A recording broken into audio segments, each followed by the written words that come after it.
Downtown Seattle, I'm Ursula Royteen. From Kirkland to Queen Anne, this is KIRO Radio, 97.3 FM. News and talk, powered by the Pacific Northwest. The Dori Monson Show on KIRO Radio. This is The Big Lead. Okay, you might have to get me my blood pressure cuff today.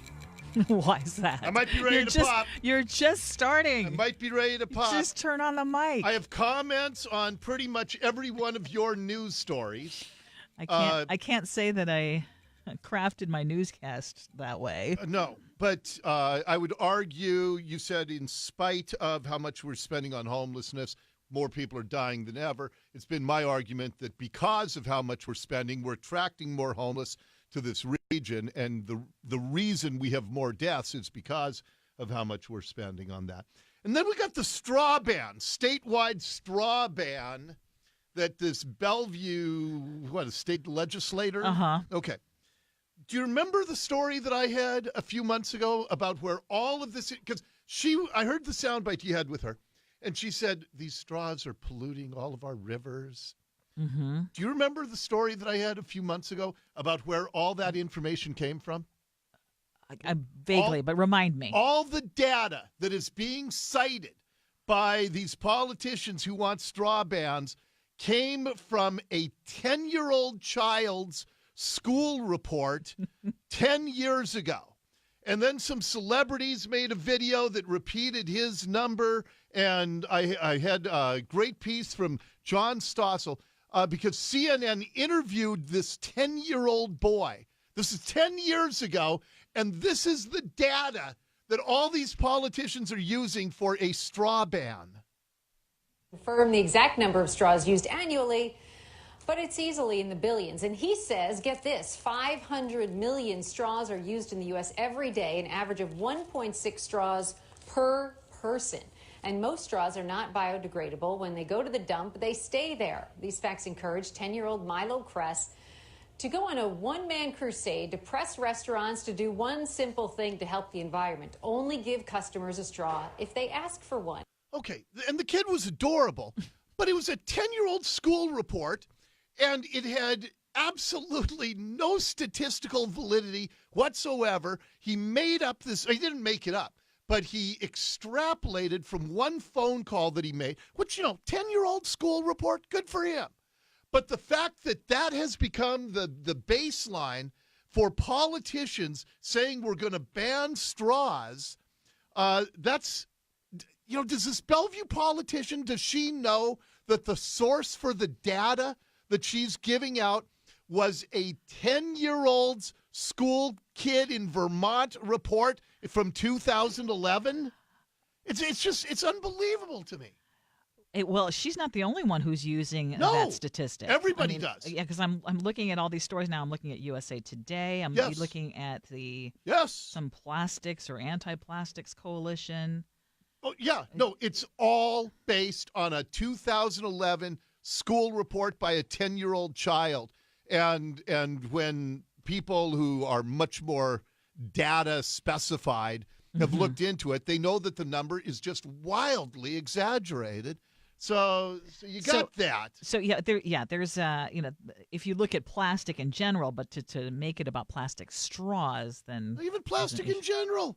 I had that story. 90% of the plastic in oceans, or 90+%, comes from 10 rivers in the world, 8 of which are in Asia, one's in, I think, South America, none are in North America, and the United States is responsible for almost none of the plastic in oceans, which is, we covered that when they did the plastic bag ban.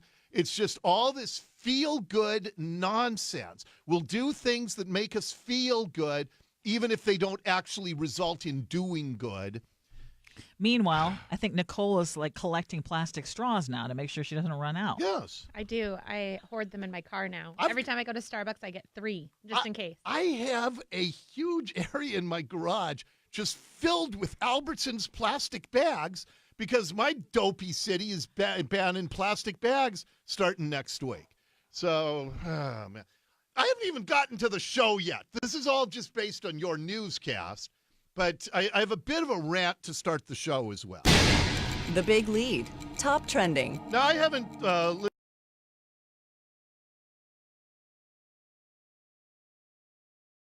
morning of the Jeff Bezos divorce. I don't know when I have seen a more nauseatingly covered story in my life. So what in particular were you...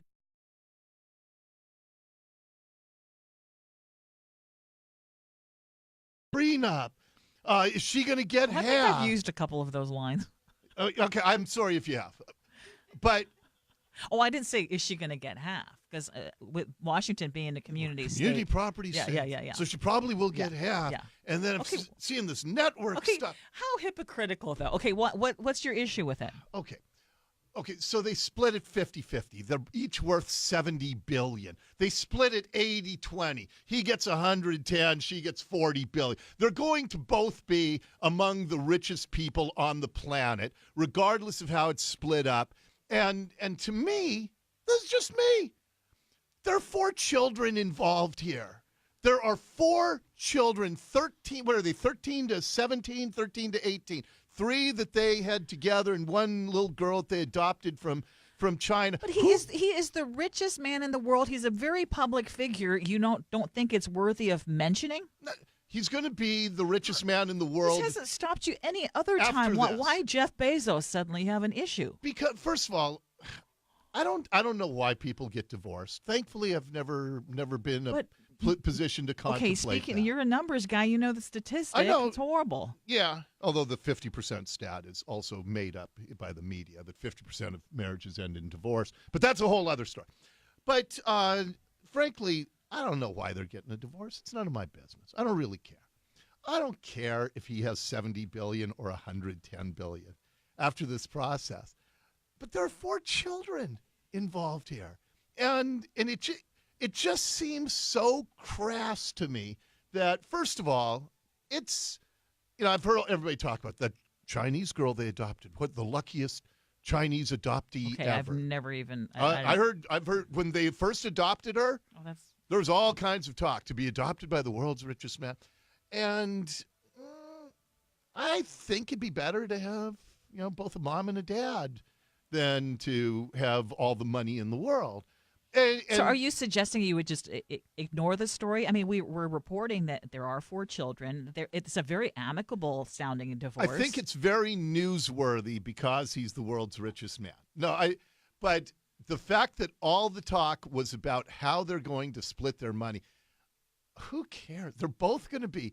She is going to be one of the 20 richest people on the planet. But that is regardless of how they split it. I will say, when there is a story about him being the richest or Bill being the richest, like you choose to talk about those because they're stories. Well, this will bump him down a little bit.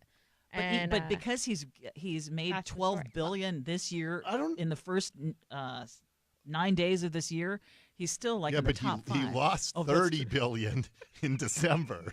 So. Okay, see, you're tracking, Dori. You're tracking. I get what you're saying about these 4 children. But do you know what? I'll tell you what's really foul about the way it's being covered in some, and I did not cover it this way. Oh, he's suddenly the world's most eligible bachelor. Yeah. Oh, yeah, that's true. Anybody have any contacts? Jeez. Yeah. What about her? Is she the world's most... that's what I pointed out. She's equally as eligible. But, jeez. But not...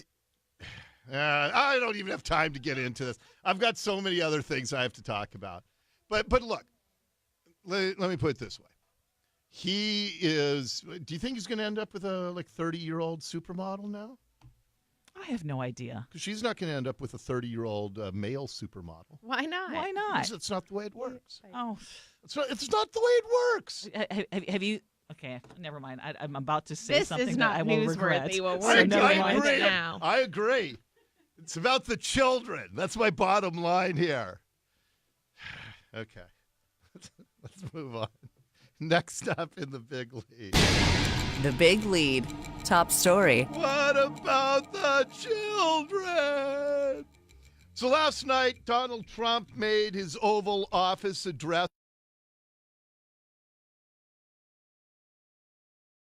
on our southern border. In the last 2 years, ICE officers made 266,000 arrests of aliens with criminal records, including those charged or convicted of 100,000 assaults, 30,000 sex crimes, and 4,000 violent killings. Over the years, thousands of Americans have been brutally killed by those who illegally entered our country, and thousands more lives will be lost if we don't act right now. This is a humanitarian crisis, a crisis of the heart, and a crisis of the soul. Now, I am one who believes that a southern border wall would be a very, very good, or barrier. That's the new phrase. I'm one who believes that would be a very, very good thing for America, a southern border barrier. Because we do have people dying every day from fentanyl that's being smuggled in from Mexico. There's no question that we could dramatically reduce the amount of fentanyl and heroin that's coming into our country if we had a way to close down the border. There are women who are getting raped, as he reported, as they are being trafficked up to the border. The coyotes who smuggle in children into this country. It is a despicable industry. And you know, they've tried fact-checking. This was really annoying. Shepard Smith on Fox tried fact-checking Trump on how many illegals kill in our country. Speaking specifically about murder rates among those who are undocumented immigrants, the government statistics show that there is less violent crime by the undocumented immigrant population than by the general population. Well, now that's an absolutely unprovable stat and likely fake news, because in all the sanctuary states, they don't track crimes committed by illegals. I had King County Sheriff Mitzi Johanknick in the studio, and I asked her point blank, what's the crime rate among illegals? And she said, we can't track that. We don't have the data. We don't ask the question. And so when you have, supposed fact checkers who say the murder rate is lower with illegals than Americans, in sanctuary states, they don't keep that data at all. And California is a sanctuary state. Washington is a sanctuary state. We have no idea what the crime rate is among illegals here in the Puget Sound area. No idea. The cops have a pretty good idea. But as far as gathering data, they are not allowed to. So don't be passing out that phony stat. And even if that's true, do American citizens commit murders, commit rapes? Of course. But every time there is a murder or a rape by somebody who got into this country illegally, that is one that could have been prevented if we didn't allow people to stream into this country illegally. So here's the president making more points. This is a choice between right and wrong, justice and injustice. This is about whether we fulfill our sacred duty to the American citizens we serve. When I took the oath of office, I swore to protect our country, and that is what I will always do. So help me God. The part that I truly don't understand from the opposition is that a wall is immoral. How is enforcing our borders or strengthening our borders immoral? I have never understood that argument, that it is immoral to enforce the borders of our nation and still allow in 1 million immigrants a year through a legal process, still embrace the diversity, the melting pot that is America. But the White House has a huge wall around it. Is that immoral? The Vatican has a wall. Israel has a wall. Are all walls immoral? If you live in a walled home or community, if you're part of the liberal crowd, the liberal elite that live in the Highlands, where you have a guard gate and you have walls Are you immoral for that? How is having a border wall immoral? And then after the president spoke, that was just comical, watching Nancy Pelosi and Chuck Schumer and all the memes that went out about Ma and Pa Kettle and the disapproving parents and all of that. The symbol of America should be the Statue of Liberty, not a 30-foot wall. The wall's not going to be the symbol of America. It's going to be one element in America. And what makes all of this particularly disgusting, and whether you agree or disagree with Trump on the wall, I happen to agree with him. But what is particularly disgusting is all of these Democrats who supported a barrier when Obama and Bush were president. American people are fundamentally pro-legal immigration and anti-illegal immigration. I voted numerous times when I was a senator to spend money to build a barrier. We simply cannot allow people to pour into the United States undetected, undocumented, unchecked. That's right, Barack Obama.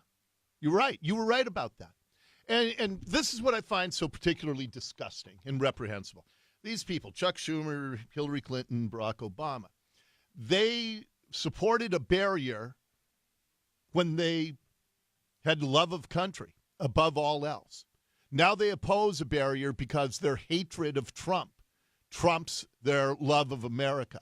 And it's disgusting to watch. It's absolutely disgusting. And that is your big lead. The Big Lead on KIRO Radio. Do you want every single road in the region to be tolled? State Senator Tim Sheldon wants to stop that from happening, and he joins me next.